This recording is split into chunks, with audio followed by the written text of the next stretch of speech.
갈라디아서 2장 20절 고백 후에 말씀 함께 나누도록 하겠습니다.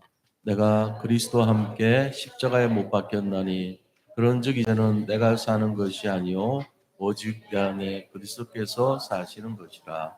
이제 내가 육체 가운데 사는 것은 나를 사랑하사 나를 위하여 자기 자신을 버리신 하나님의 아들을 믿는 믿음 안에서 사는 것이라.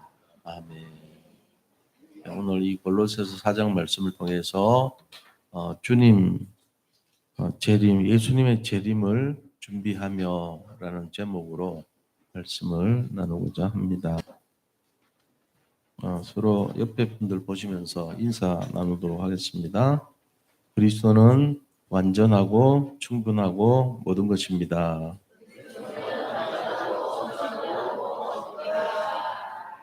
한 번 더 인사하겠습니다. 그리스도의 비밀을 담대히 전하시기 바랍니다. 아멘. 예.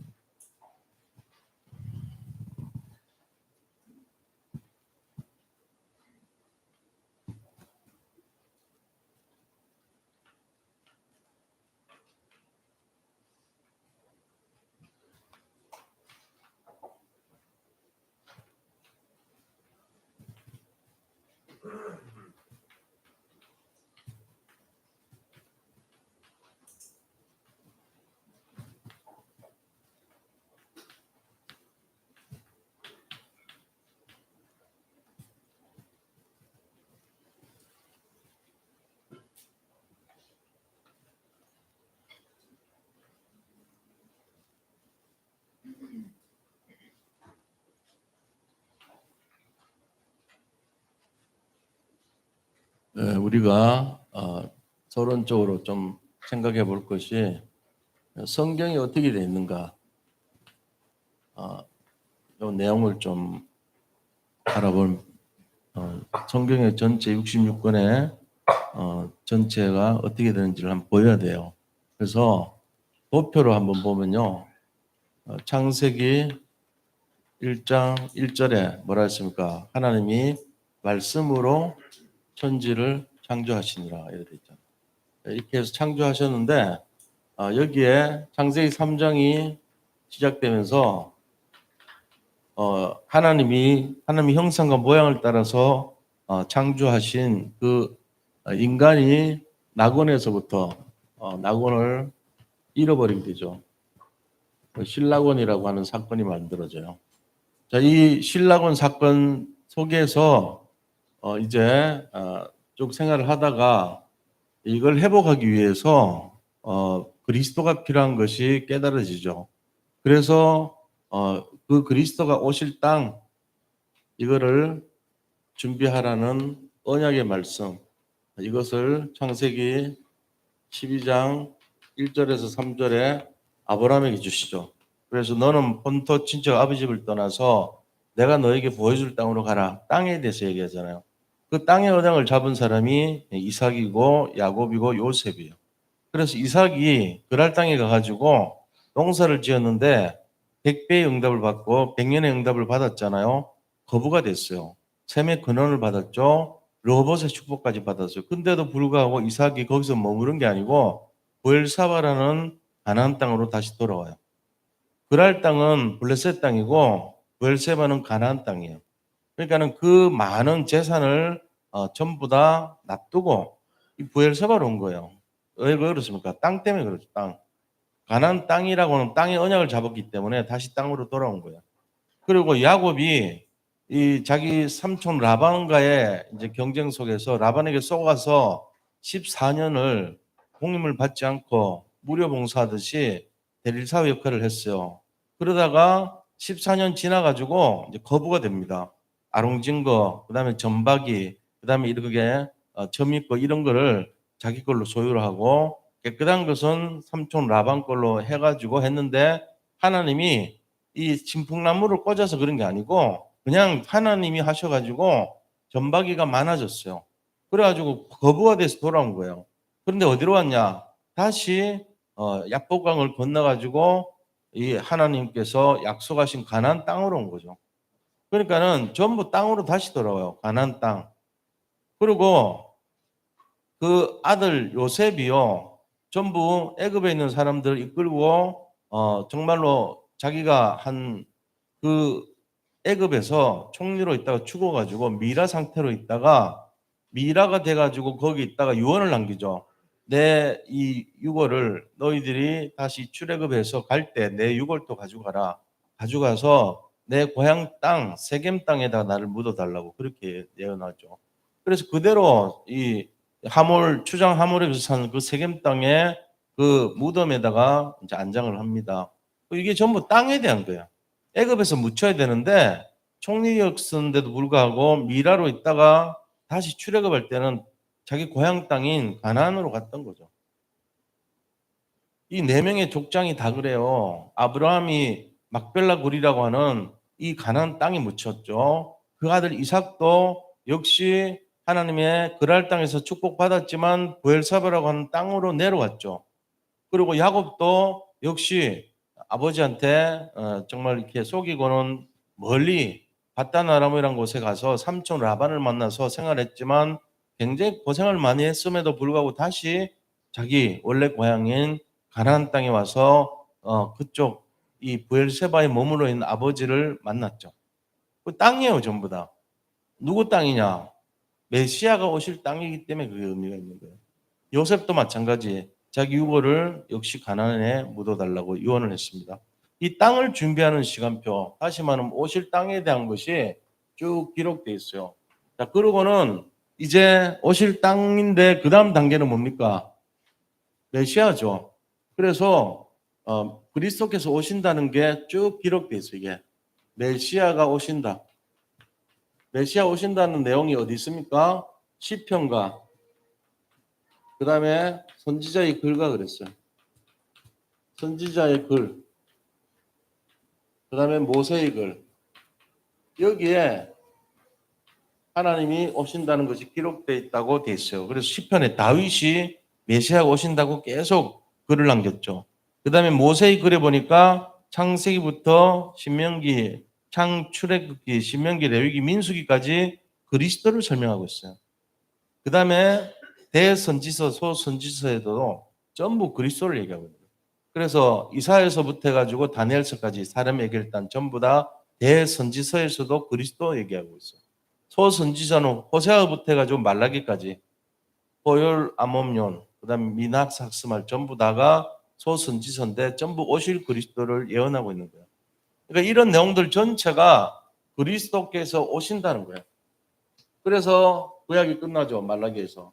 그다음 이제 신약 시대 때 사복음 시대가 돼가지고 메시아가 오셨답니다. 메시아가 오셨다. 이 메시아는 그리스도와 같은 거예요. 그래서 사도행전까지 진행되는 게 메시아가 오셨다는 거죠. 자, 메시아 오실 땅, 그리고 메시아 오신다. 그다음 메시아서 오셨다. 여기까지가 이제 구성이 돼 있죠. 그래서 이쪽 이게 이제 말라기라면요. 여기는 이제 사복음서 시대란 말이에요. 그리고 여기가 사도행전이죠. 사도행전부터 해가지고 요한계시록 21장 1절까지 22장이 마지막이죠. 21장 1절 새하늘과 새 땅, 새하늘과 새 땅까지를 뭐라고 그러냐면은 한자말로 하면 신천신지라고 그러죠. 신천신지가 있는 그 땅까지 요 기간을 뭐라냐? 사도행전부터 여기까지를 말세 시대라 그래요. 자, 말세 시대 때 언약은 뭘까요? 요 시대는 땅이었잖아요. 오실 땅, 그다음에 메시아 오셨다. 그다음에 메시아가 다시 오신다. 말세 시대 재림이에요, 재림. 재림 시대 언약은 마태복음 24장 14절.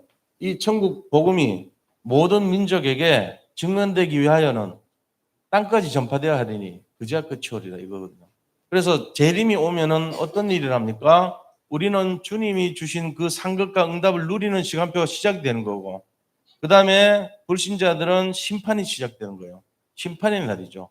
그 날이 바로 재림 주로 오시는 재림의 날인 거예요. 그러니까 이런 성경 전체가 기록된 것이 창세기부터 계시록까지의 내용이거든요. 이거를 구속사적인 관점에서 우리가 봐야 돼요. 그 네 가지 단계죠.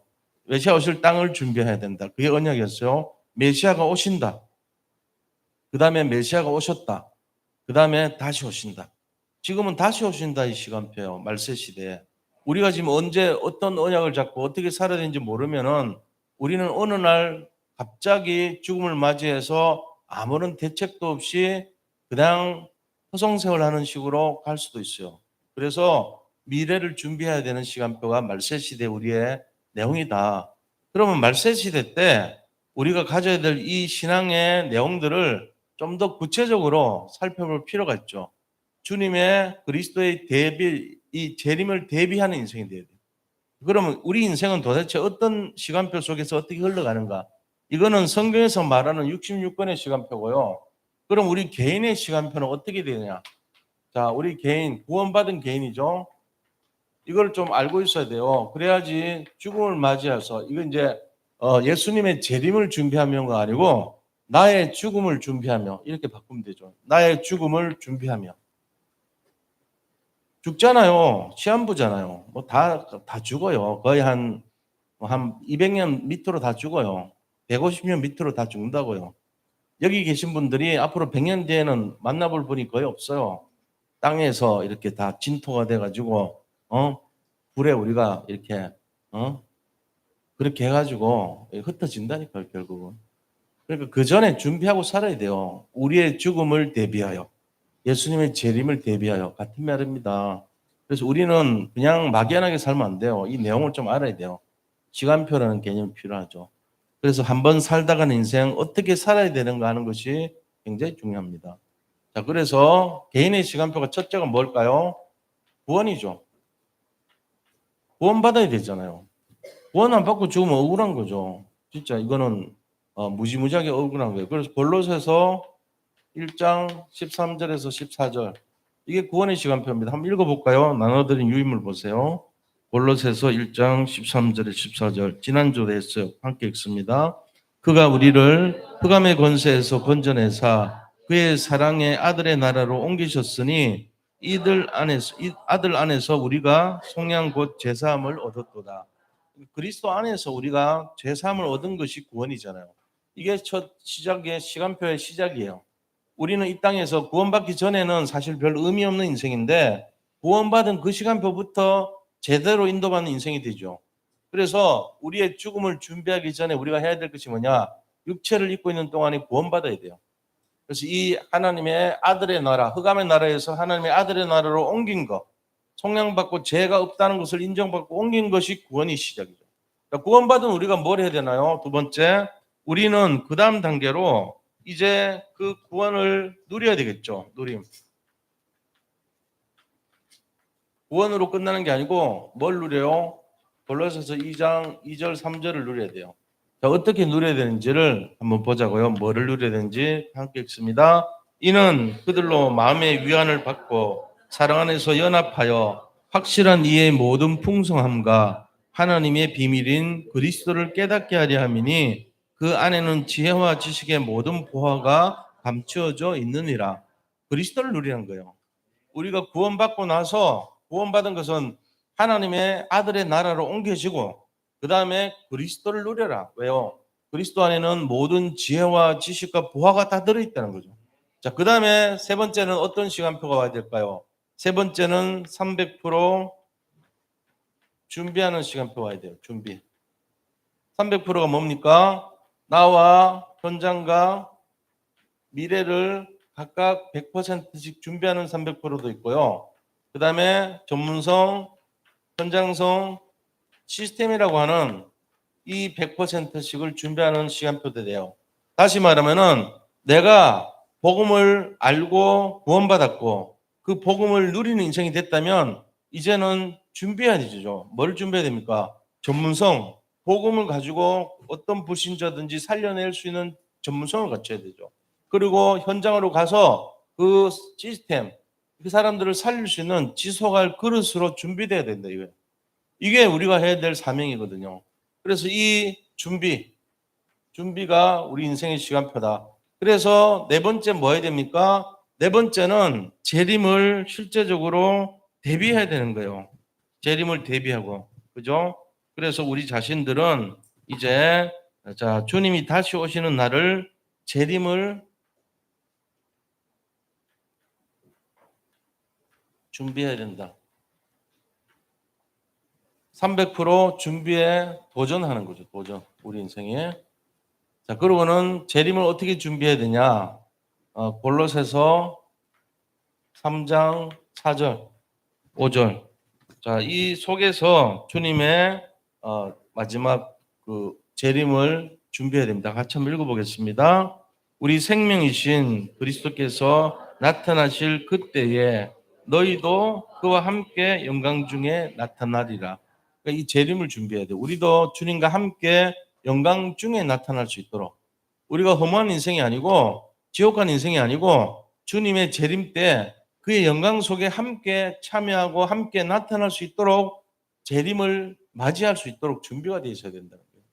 그게 우리가 해야 될 거예요. 자, 이름을 재림을 준비했으면은 그 다음에 오는 마지막이 뭐죠? 우리가 누릴 응답이에요.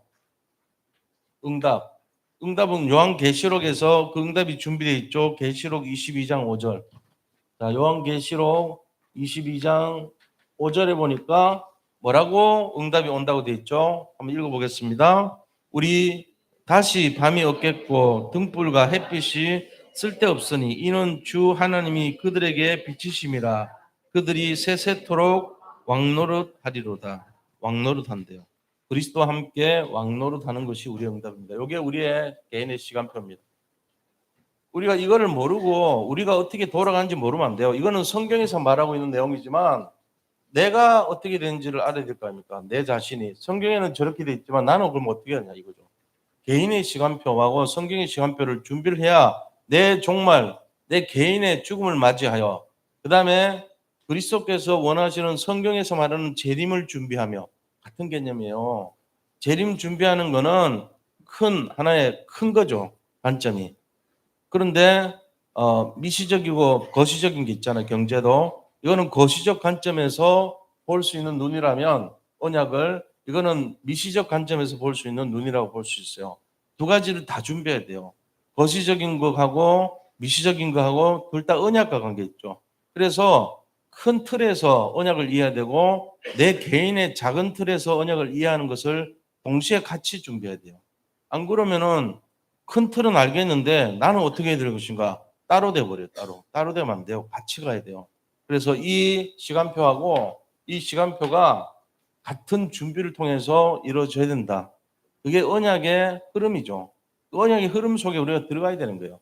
언약의 흐름은 뭡니까? 구원받고 복음을 그리스도를 누리고 그 다음에 300% 도전하고 그 다음에 재림을 준비하고 응답을 맞이할 수 있는 그릇이 준비되는 거죠. 자, 그렇게 하면서 실제적으로 이 창세기에서부터 계시록까지의 내용 성경이 우리 속에 정리가 돼야 돼요.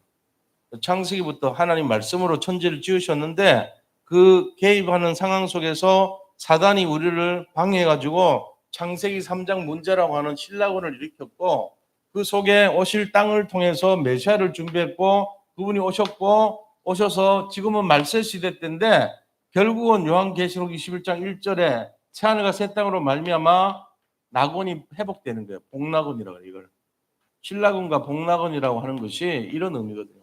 낙원이 회복됐다는 거예요. 여기 계신 성도님들은 복낙원 상태입니다. 지금 낙원이 회복된 상태예요. 근데 한 것이 있냐? 솔직히 한 게 없어. 우리가 한 것이 없고 공로도 없는데도 불구하고 단지 그리스도를 믿었다는 것 그 하나만으로도 우리가 낙원이 회복됐다니까요. 그 상태예요. 영적 문제가 끝났어요. 그래서 창세기 3장 끝. 이제 새로이 준비된 인생이 됐다는 걸 알아야 됩니다. 이 속에 우리가 들어왔다는 거죠. 그래서 우리가 이런 내용 속에서 우리 인생을 준비해야 됩니다. 그러면은 본론에 들어가서요. 자, 첫 번째. 먼저 어떻게 준비하죠? 먼저 준비할 거. 뭔가 준비를 해야 되면은 사람들은 미리 뭔가 거창하게 시작을 해야 되잖아요. 사업을 하더라도 사업을 미리 막 거창하게 계획을 세우고 해야 되잖아요. 근데 하나님은 오늘 2절에 보니까 그렇게 거창하게 얘기 안 해요. 뭐라고 했습니까? 두 가지 얘기했어요. 너희가 기도하라 그랬죠. 먼저 기도를 계속하라. 기도를 계속. 기도 계속이라 말은 기도를 24시간 하라, 25 하라, 영원하라 이 말이잖아요. 기도를 지속적으로 하라는 거예요. 첫 번째가 기도예요. 뭔가 열심히 할 줄 알았더니 그게 아니고 아무것도 하지 말고 기도를 계속하라. 두 번째는 뭐 하라 그랬어요? 기도에 깨어있으라 그랬죠. 감사함으로 깨어있으라. 이게 우리가 해야 될 일이에요. 그거 다 아는 건데 뭘 그렇게 새삼스럽게 그러냐고. 솔직히 안 한다니까요. 기도를 계속하고 기도에 깨어있으라. 그거는 내가 하는데요. 안 해요. 자세히 들여다보면. 하지도 않으면서 하는 걸로 착각하는 거지. 그러니까 이거를 진지하게 생각해야 돼요. 내 인생을 바꾸고 내 정말로 영적 상태를 바꾸고 내 모든 것이 변화되는 첫 출발이 기도예요. 근데 기도를 안 해요. 조사를 해보니까 90%가 기도를 안 해요. 성도님들이. 10%도 기도하는데 어떻게 기도하는지 모르고 있어요. 그래서 지난주에 우리가 했던 게 주기도문이잖아요. 제일 먼저 중요한 게 뭐죠? 내 하나님, 하늘에 계시는 우리 아버지요. 이 속에는 뭐가 들었다 그랬어요? 내 신분이 바뀐 거, 내 배경이 바뀐 거, 하나님이 나한테 맡긴 거, 이 세 가지가 들어있다 그랬잖아요. 그걸 믿어야 돼요. 그걸 믿고 기도하는 거예요. 그 다음에 나라 임없이며 어디에 임해요? 내 삶 속에, 내 마음 속에, 생각 속에, 내 업에, 내 모든 현장에 나라가 임해야 돼요. 그러고는요, 뭐 해야 돼요? 뜻이 하늘에서 이룬 것 같이 나에게도 이루어지라 했잖아요. 뜻은 언약을 말해요. 언약을 성취하기 위해서 방향 맞춰야 되겠죠. 우리가 그 내용이 주기도 속에 있는 내용 아닙니까? 그러니까 이 내용처럼 우리가 실제적으로 기도를 계속하고 기도함으로 깨어있는 이 비밀을 정말로 먼저 할 거라 생각하고 누려야 된다니까요. 그래서 이 속에서 정말 많은 답을 찾아야 돼요. 그러고는 뭐 하라 그랬습니까? 기도를 계속하는 것뿐만 아니고 낙심하고 포기하지 않았고 믿음으로 기도하는 거예요. 믿음으로. 믿음의 기도를 지속해야 돼요. 지속. 그래서 매일 매사 매시라는 말은 지속을 말합니다. 계속해서 포기하지 말고 낙심하지 말고 문제에 걸려들지 말고 믿음의 기도를 계속해라. 그리고는 또 뭐라 하냐면은 세 번째는 뭐라고 얘기했냐면은 데살로니가 전서입니까? 5장 데살로니가 전서 5장 16절에서 18절. 우리 잘 알고 있는 내용이잖아요. 데살로니가 전서 5장 16절 18절 보니까 항상 기뻐하라. 쉬지 말고 기도하라. 범사에 감사하라. 다 아는데요. 그걸 사람들은 그 성경 기절 외운다고 자기가 아는 걸로 착각하는데 아는 게 아니에요. 진짜 아는 거는 내가 그거를 정말로 삶 속에서 적용하고 도전하고 성취하는 그게 아는 거죠. 그래서 우리가 이런 내용들이 먼저 준비할 내용이에요. 뭐에 대한 거요? 재림을 먼저 준비한 내용. 재림에 대해서 먼저 하라 그러면 딴 거 하지 말고 기도하고 기도로 껴있고 감사함으로 껴있고 이게 먼저 해야 될 거예요. 그리고는 믿음의 기도를 하고 그리고 항상 기도하고 기뻐하고 감사하면서 기도하고 이런 내용이에요. 그럼 이건 나 다 아는데요. 압니까? 오늘부터 돌아가셔서 24시간을 점검을 해봐야 돼요. 진짜 내가 하냐? 거의 안 할걸요? 제가 죄송한 얘기지만 거의 안 합니다. 그거 지금 제 얘기가 아니고 한국 전체의 기독교인들 통계예요. 90%가 기도 안 해요. 그럼 문제 오면 뭘 하죠? 기도가 아니고 자기 생각을 해요, 그냥. 근데 기도한 걸로 착각할 뿐이지 대표 기도가 기도 아닙니다. 평상시 자기가 하는 그런 기도가 아니에요. 진짜 기도는요, 하나님이 자기한테 원하는 거를 진짜로 기도하는 거예요. 그 기도가 진짜 기도예요. 그래서 우리가 이거를 냉정하게 한번 생각해 봐야 된다니까요. 내가 진짜 기도를 하냐 안 하냐. 문제와 사건이 있을 때 나는 뭘 하냐. 한번 생각해 봐요, 차분하게. 문제하고 사건이 일어날 때 내 생각이 앞서죠. 그래서 말도 그래요. 내 생각에는 이래요. 자기 생각이 뭐 대단합니까, 솔직히. 자기 생각 자체가 틀린 생각이 많아요. 육신적인 생각이 많고 이익되는 거 계산적인 생각이 많고 그런 생각이 더 많아요. 그런데 진짜 복음의 사람은요, 갈라디아 2장 20절의 상태에서 자기를 봐요.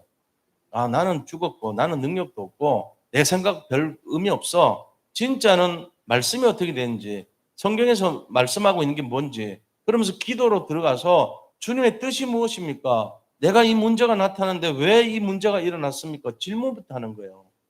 그게 시작이에요. 기도의 시작, 질문. 그래서 이 내용을 가지고 나는 죽었고 주님은 살아있다는 거죠. 이게 먼저 해야 될 거예요, 우리가. 그래서 진짜 기도의 사람이 뭔지를 한번 숙제로 삼고 이번 한 주간 동안에 인도를 받아보시기 바랍니다. 주님의 재림을 준비할 때 제일 먼저 할 게 기도하라 그랬잖아요. 기도에 깨어있으라 그랬잖아요.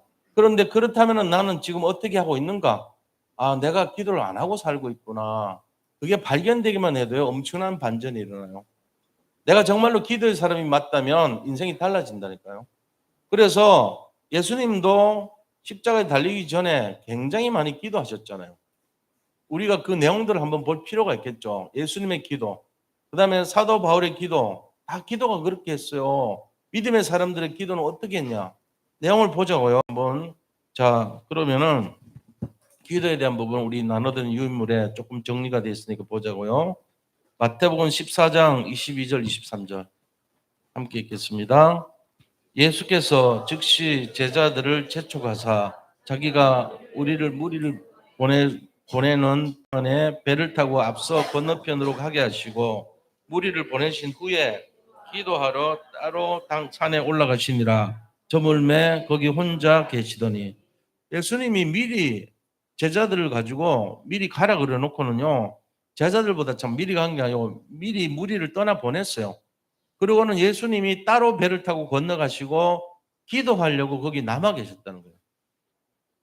예수님께서 기도의 중요성을 너무나 많이 알죠. 근데 어느 정도로 기도했는가 하는 게 중요하잖아요. 예수님이 그 밑에 보세요. 누가복음 22장 44절 함께 읽습니다. 예수께서 힘쓰고 애써 더욱 간절히 기도하시니 땀이 땅에 떨어지는 빗방울 같이 되더라. 그래서 얼마 전에 이 의사 선생님들이 좀 조사를 해봤대요. 그 땀을 진짜로 막 간절하게 했을 때 그 땀방울을 거둬가지고 분석을 해봤더니 혈흔이 나오더란 거죠. 핏방울이 거기 섞여서 나오는 게 보였다는 거예요.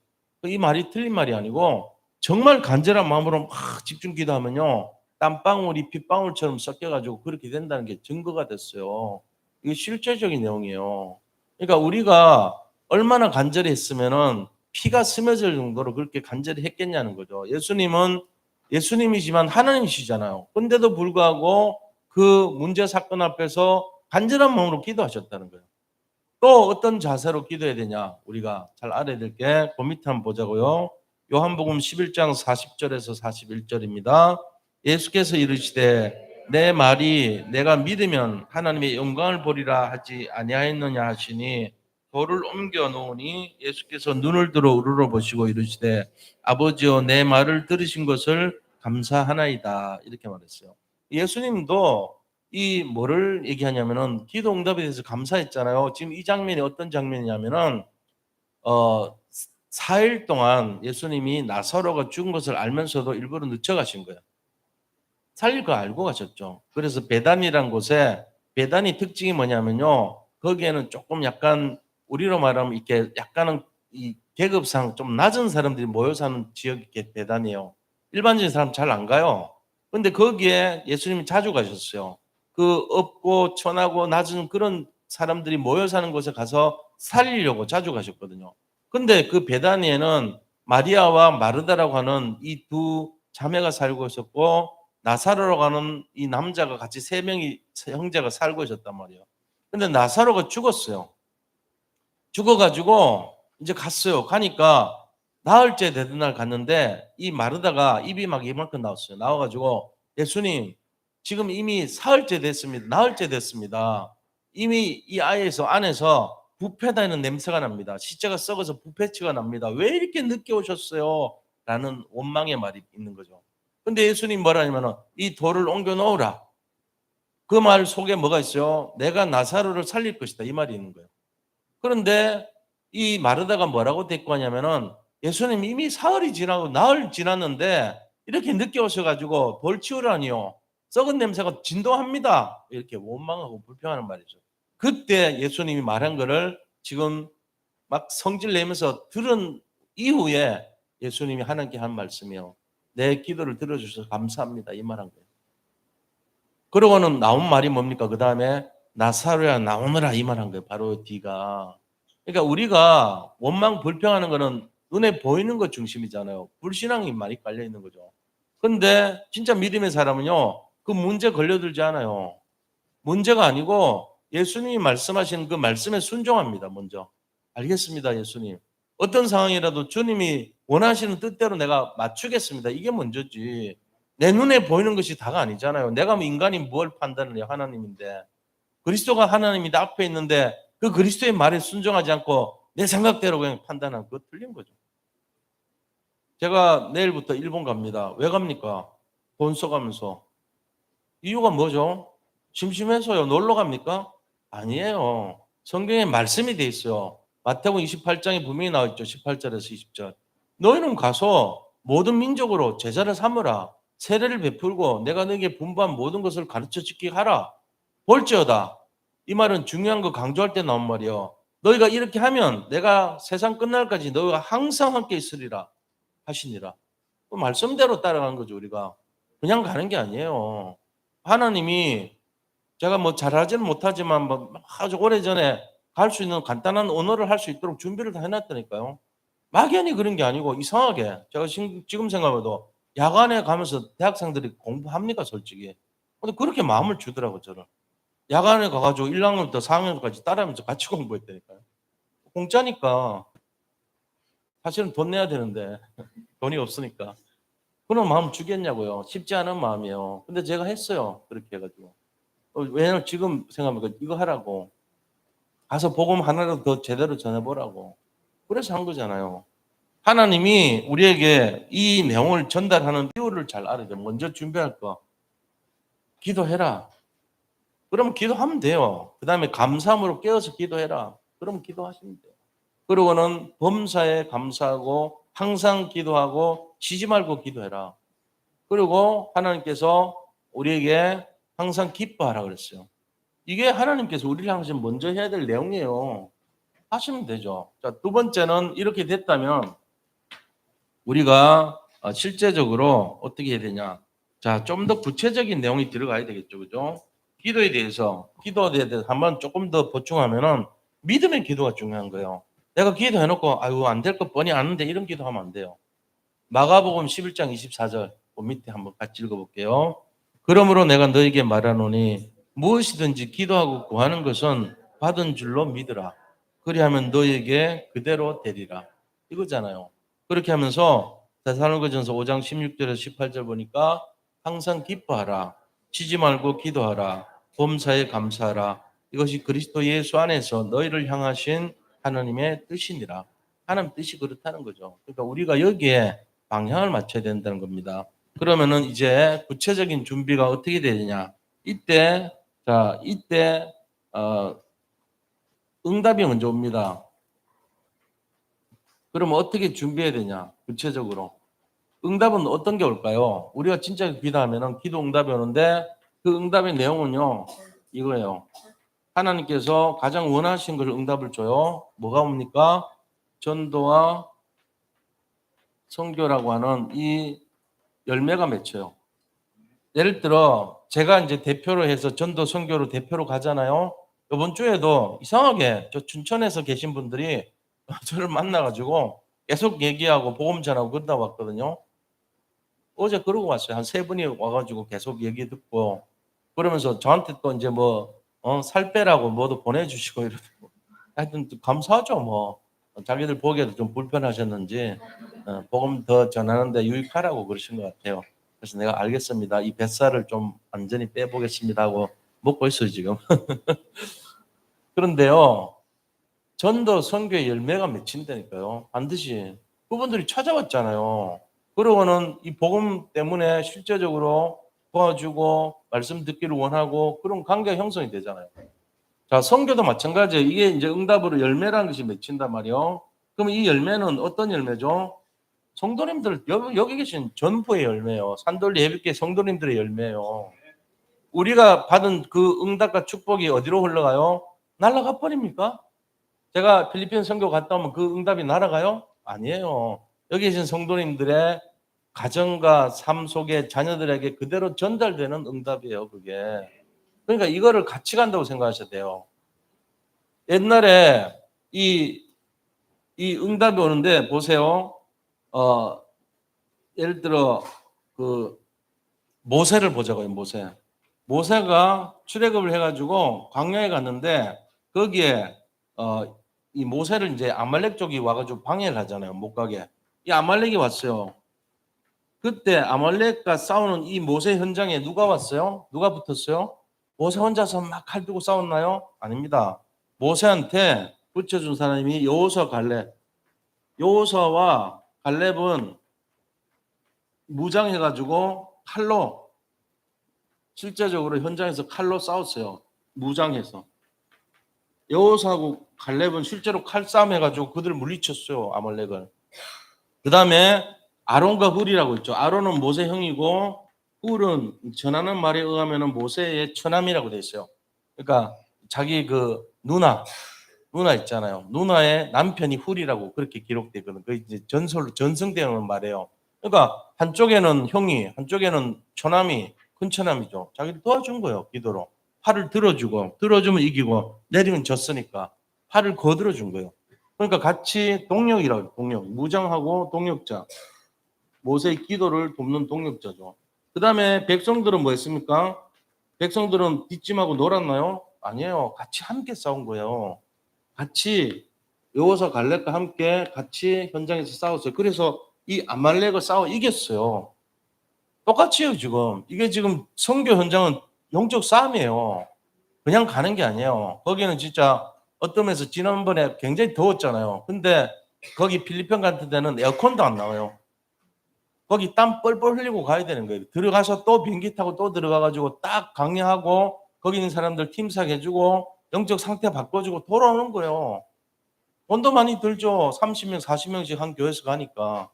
근데 그것 때문에 가는 거예요. 가서 요번에 거기 모인 분들 보니까 자리가 없어가지고 밑에 막 깔아가지고 거기 맨 땅에 앉고 이랬어요, 전부.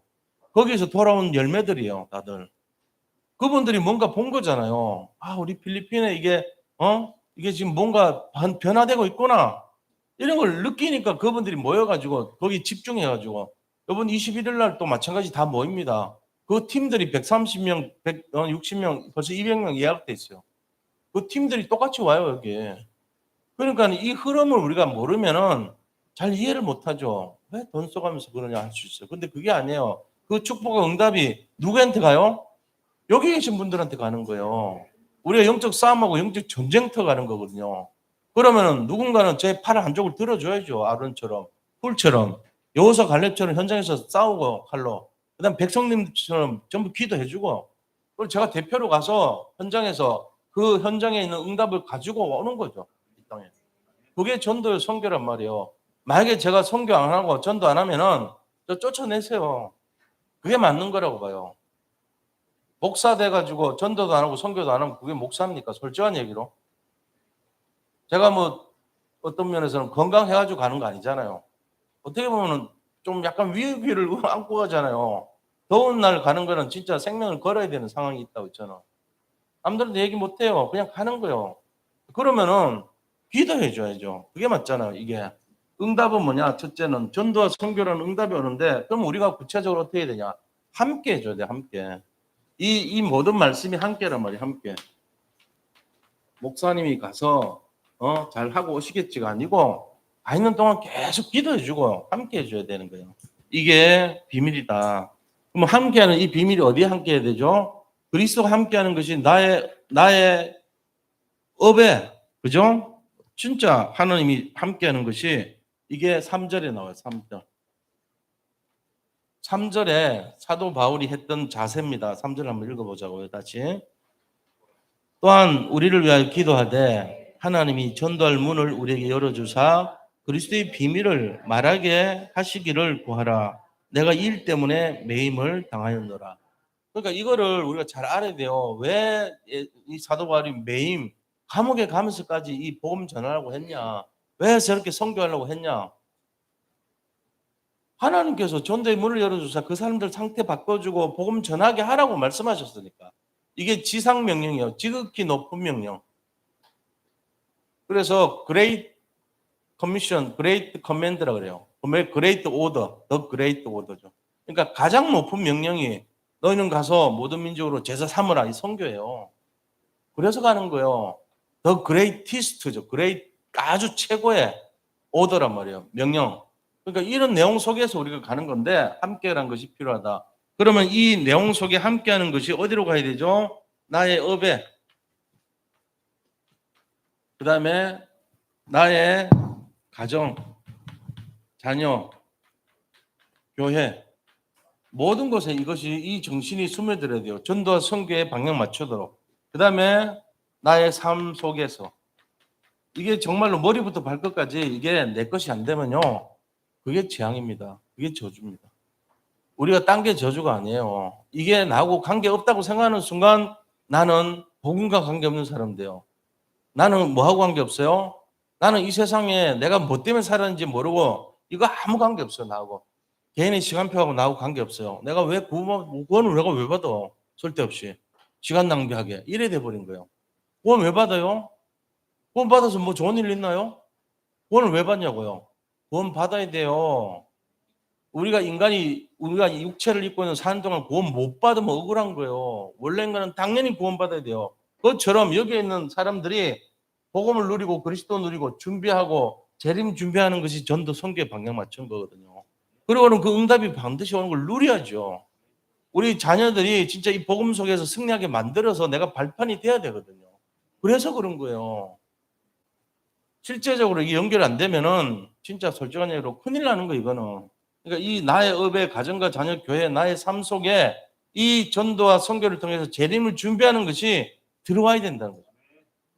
그거를 찾고 살아야 돼요, 실제로. 그래서 이 내용이 진짜 우리와 함께 할 수 있도록. 그 다음에 전도 선교를 하는 내용들을 찾아야 되겠죠. 아론과 함께 했던 것처럼. 그래서 우리는 어떤 의미를 가져야 되냐. 미래 선교사 준비해 줘야 됩니다. 미래 선교사까지. 지금 이문식 권남숙 선교사는 나가 계시잖아요. 예를 들어 두 분이 이제 돌아가셨어요. 그럼 어떻게 돼요? 선교 끝나버리잖아요. 미국 갈 사람 없으면은. 그러니까 차세대 선교사라는 개념이 있어야 돼요. 다음은 누가 갈 건데요? 그거 준비해야 되겠죠. 렘넌트죠. 자, 렘넌트, TCK, 와 있는 선교사, 와 있는 우리나라에 들어와 있는 렘넌트들. 이거 준비하려면 국제학교, 아이들 들어와 있는 아이들을 위해서 국제학교 같은 거 준비해야 되겠죠. 그리고 안산에 지금 들어와 있는 118개국의 사람들, 렘넌트들, 이거 다 차세대 선교사예요. 우리가 가서 언어 배우고 언제 하겠어요? 그 들어와 있는 사람들을 복음 전해주고 살리면 되죠. 이게 우리 생각해야 될 기도 제목이 돼야 된다. 그래서 이런 내용들이 우리가 실제적이고 구체적인 내용이다. 자, 그러면 이 내용 속에서 우리는 어떤 눈을 가지고 현장을 바라볼 것인가? 그리고 이 눈을 가지고 어떤 현장 속에서 더 구체적인 내용들을 실천할 것인가? 이걸 봐야 되겠죠. 첫 번째는 우리의 정체성입니다. 우리는 치유받은 자입니다. 그래서 치유받은 자가 뭘 해야 됩니까? 치유할 자가 돼요. 치유하는 자가 돼야 되죠. 그 다음에 세 번째는 지속할 치유 시스템을 가져야 됩니다. 자, 이게 신앙생활에 우리의 지금 정체성이고 사명이고 우리의 지금 시간표예요. 그래서 뭐를 치유받았냐? 이게 이제 중요하죠. 자, 우리가 어떤 치유를 받았냐? 첫 번째는 이 세상의 유일한 문제가 뭔가? 유일한 문제가 뭔지를 아는 거예요. 그러면 치유받은 거예요. 유일한 문제는 하나님을 떠났다는 거. 우리가 하나님 떠나 살았다는 거. 그게 유일한 문제입니다. 여기에 대한 유일한 답이 뭐죠? 그리스도가 유일한 답이에요. 여기에 대한 답을 갖고 있는 거. 자, 유일한 문제가 그리스도 떠난 문제인데 그 답이 그리스도를 만나는 거예요. 이게 치유받은 자의 내용이에요. 그리고 그는 또 뭘 갖고 있습니까? 어떤 사람이 치유받은 자라고 하냐면요. 절대 가치, 복음에 대한 절대 가치를 알고 그 다음에 우선순위를 아는 사람이에요. 우선순위. 딴 거 어떤 거보다도 예배 우선순위. 예배를 중요시 안 하고 예를 들어 이제 만약에 늦게 오는 순서대로 응답 없어요 이러면은 그럼 어떻게 됐어요? 억울하죠. 내가 바빠서 일을 다 하다 보니까 늦었는데요. 그럼 말이 안 되죠. 그죠? 하나님 보실 때는 절대 주권과 우선순위를 볼 때는 이 마음의 중심이 어디가 있는가 보이는 거예요, 벌써. 그러니까 어떤 이유와 핑계를 대지 말고 절대 가치와 우선순위의 방향을 맞출 수 있도록 그렇게 해줘야 돼요. 하나님 보실 때 너 억지로 하는구나. 이게 딱 편하게 돼버리면 기뻐하지 않겠죠, 아무래도. 그러니까 이제 사정은 다 알죠. 뭘 해주고 뭘 하고 하다 보면 이제 어떻게 보면 늦어지기도 하고. 근데 가장 중요한 것이 뭐냐? 하나님 앞에 중심 드리는 거예요. 내 중심을 드릴 수 있는 그게 되면 좋죠. 그래서 이게 해결된 사람이 치유받은 자입니다. 절대 가치와 우선순위. 유일한 문제가 뭐고 유일한 답이 뭔지 아는 사람. 그거 되면 되잖아요. 자, 그러면 그런 사람이 치유하는 자가 되는데 뭐를 치유해야 돼요? 그 사람이 갖고 있는 것은 근본 영적 상태 치유해 줍니다. 아, 너가 하나님을 떠났구나. 이걸 치유해 줘야 돼요. 근본적인 영적 상태. 이 사람이 하나님 떠나가지고 재앙 속에 갇혀 있구나. 이거를 치유해 줘야 돼요. 거기에 대한 이 영적 문제에 대한 실제적인 답, 해답이 그리스도죠. 이걸 전해주면 우리가 전하는 자가 돼요. 그러니까 치유하는 자는 근본 영적 문제와 해답 대신 그리스도를 전할 수 있는 사람, 그 사람이 돼야 돼요.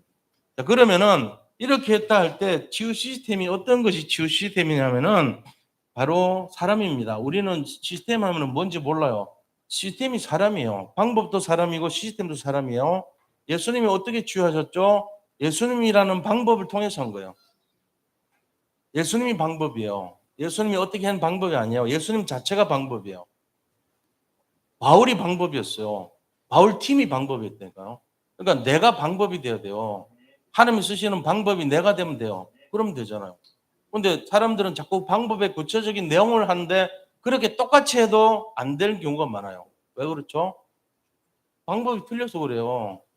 그래서 우리가 거기 합격하는 방법이 돼야 돼. 우리 자신이 방법이라니까요. 예수님이 방법이고 바울이 방법이고 바울 팀이 방법이었어요. 자, 이들이 뭐였습니까?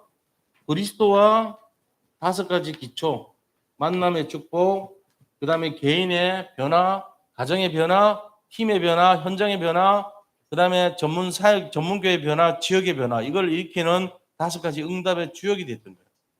그래서 사람이 방법이 돼야 돼요. 우리 자신들이 누가 저한테도 묻더라고요. 사모를 어떻게 하냐고. 사모를 어떻게 하냐는 방법이 중요한 게 아니에요. 진짜 말하면은 사모를 어떻게 하는 내가 방법이에요. 그 사람에 따라서 방법이 나오는 거죠. 이 사람이 하면은 사모놀이 제대로 하지만 이 사람이 하면은 방법만 하면은 안 나올 수도 있어요. 그냥 어떤 식으로 했는데 이 사람이 했는데 틀릴 수 있잖아요. 그러니까 이게 어떤 뭔가 이 획일화 돼가지고 이렇게 도장 찍듯이 하는 게 아니라니까요. 신앙생활은 중심을 담고 마음의 중자로 믿고 뭔가 그럴까 준비가 된 그것이 방법이란 말이에요. 그러니까 뭐라고 말할 수 있는 게 아니에요. 이거는 사실은 성령의 역사가 가미가 돼 있고 나 영적 상태가 거기에 더해진 내용들이 방법이 돼 버려요. 근데 뭐 맨날 핑계 대고 이유 많고 그러면 안 되잖아요, 우리는. 그러니까 이거는 이제 우리가 뒤집어야 돼요. 바꿔야 돼, 영적 상태를. 안 바뀌면 아무리 내가 하는데도 내가 이렇게 열심히 했는데 안 되게 돼 있어요. 그거 갖고 안 되는 거예요. 그러니까 방법 자체가 틀린 거죠. 내가 방법이라니까요. 근본을 바꿔야 됩니다. 우리가 이거 안 하면은 제가 지금 설명 어떻게 할지 모르겠어요.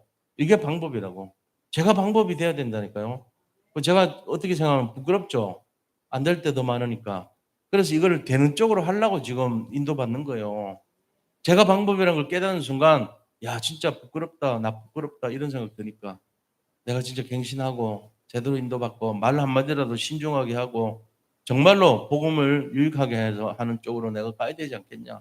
왜? 제가 방법이라면 내가 틀린 식으로 가면 안 되잖아요. 그래서 그런 거예요. 그래서 우리가 이런 속에서 어떤 결론이 내려져야 되냐. 결론이 중요하겠죠. 결론입니다. 첫 번째는 속이는 자에게 절대로 속지 말라는 거예요. 사단은 처음부터 우리를 속인다고 했어요. 대부분 사람들이 속죠. 지금 뭔가 이렇게 하면은 잘 안 되잖아요. 안 되는 거 더 많아요. 근데 되는 것보다는 안 되는 게 많지만 속지 않으면은 언젠가는 되게 돼 있어요. 언약은 반드시 성취됩니다. 이걸 잡으셔야 됩니다. 속지 말자. 그 다음에 언약을 잡고 기도의 사람 돼야 됩니다. 기도. 먼저 너희가 깨어서 기도하고 감사함으로 깨어 기도하라 그랬잖아요. 그건 기도의 사람이 되면 돼요. 믿음으로 기도하고 항상 기도하라 그랬잖아요. 자, 그 다음에 언약 잡고 하나님의 계획을 바라고 기도해야 되는 거예요. 그리고 우리가 뭐 해야 되냐? 하나님의 절대 망대가 되죠. 하나님의 절대 망대가 돼서 하수권의 사명 감당하고 절대 여정 속에서 많은 사람들 현장을 살리고 절대 이정교 속에서 제자를 찾는 증인의 삶을 살아야 된다는 것입니다. 그래서 우리가 이 내용 속에서 묵상을 좀 해보시면 좋겠어요. 실제적으로 이번 메시지는 묵상하지 않으면은 의미를 못 찾습니다. 하고 묵상하고 포럼도 좀 하세요. 같이 이렇게 같은 분들끼리 모여서 실제적으로 포럼도 하고 그래서 내가 진짜 이 육체의 것도 내가 어떻게 살아야 되겠는가 거기에 대한 구체적인 답을 개인이 갖고 있어야 됩니다. 이 사실 행간에는 이런 내용만 있지 행간에 숨어있는 내용들은 안 나와 있잖아요. 그 행간에 숨어있는 내용들은 본인이 찾으셔야 돼요. 내가 지금까지 살았던 삶이 이런데 점검을 해보자. 그래서 실제적으로 내가 구원의 감사가 있냐? 그리고 내가 정말 누리고 있냐? 그리고 내가 도전하고 있냐? 그리고 내가 준비하고 있냐? 내가 응답을 누리고 있냐? 이런 거 5가지 짧지만은 이 속에 내 삶이 들어가 있단 말이에요. 그리고 내가 성경을 보는 눈이 맞냐 이거 하고 지금 이 성경 속에 나온 내용들하고 내가 관점이 맞냐? 이게 구속자적인 관점이잖아요. 하나님께서 구원을 이뤄가는 관점하고 내가 지금 어떻게 보고 있냐? 66권을 내가 어떻게 이해하고 있냐? 점검해 보세요. 그렇게 하면서 진짜 응답을 한번 누리는 그런 은혜 시간표 되시기 바랍니다. 자, 이것이 내 응답이 되고 내 미래 전환점이 될 수 있도록 합심해서 함께 기도하겠습니다. 하나님 감사합니다. 오늘 주신 말씀을 묵상하면서 정말로 이 시대를 아버지 답을 찾고 응답을 누리는 귀한 은혜의 시간표가 될 수 있도록 인도하여 주시옵소서. 우리가 워낙 연약한 것이 많습니다.